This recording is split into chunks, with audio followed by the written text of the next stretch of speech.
I'm Greg Wise, and this is my wife Carla.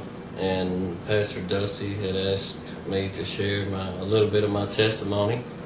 We've been going to Lindsay Lane for about 8 months, and we was pretty much just out living in the world, doing what we wanted to do. And I hadn't been in the church in about, I'd say, 15 years or so, and Carla hadn't been in a while.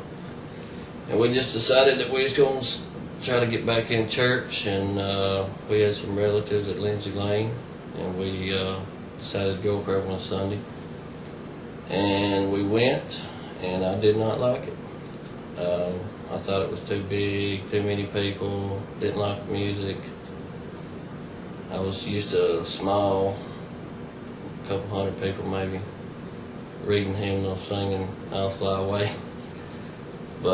And we said we was going to try other churches.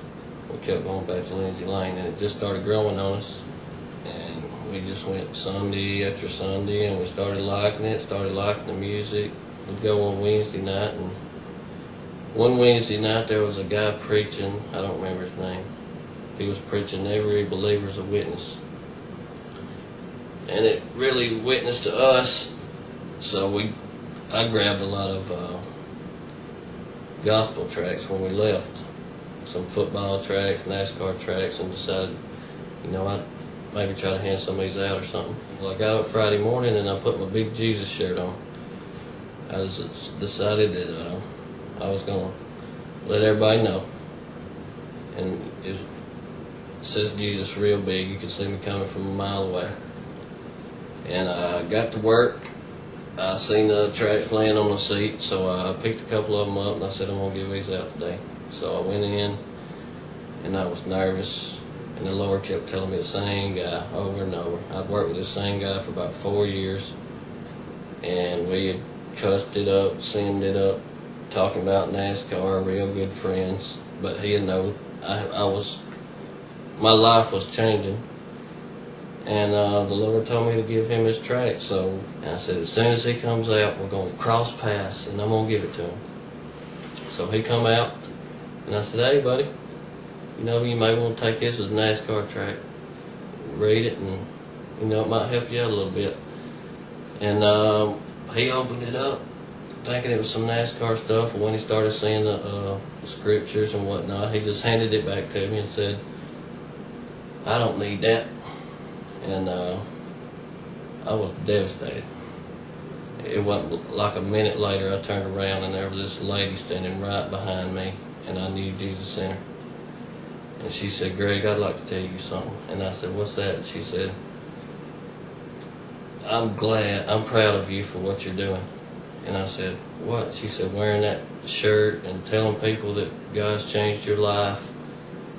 And it takes somebody, nowadays it takes somebody, big to do that.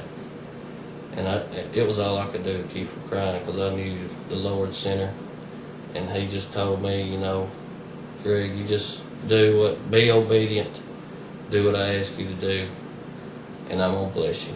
And it was all I could do. I could hardly work the rest of the day. Then started going to Sunday school, going Sunday night, Wednesday nights. We was in a Sunday school class, and the Lord slapped us in the face with Malachi 3:10.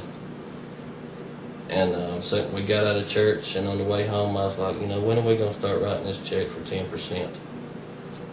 And Carla said, it's next Sunday. And I said, that sounds good. But Malachi 3:10, it was like Jesus was just sitting right beside me when my Sunday school teacher was reading it, and he said, test me. If you don't think I won't open up the floodgates of heaven, just test me. And I knew I didn't have to test him. But we went ahead that Sunday and sat down when we got home, figured out what we was going to write a check for, and it was like, next Sunday we're writing a check. Then all week, it was a blessing after blessing after blessing all week long, and me and Carla was we texted a lot, and we was just texting each other every day saying, we ain't even wrote that check yet. We ain't even wrote that check yet. Every single day. And then just so happened, because Saturday, between Friday night and Saturday, he gave us $100 to write the $100 check for us. He's gonna write it for. But the Lord's just been blessing us, and I just love the church. Rerouted the way I drive home now. I rerouted my route, and so I just instead of going my old route, I go a new route. So I come down Lindsay Lane, just drive by the church. I told some people today that I was stalking Jesus. I'm driving by his house every day. But I think that's about it.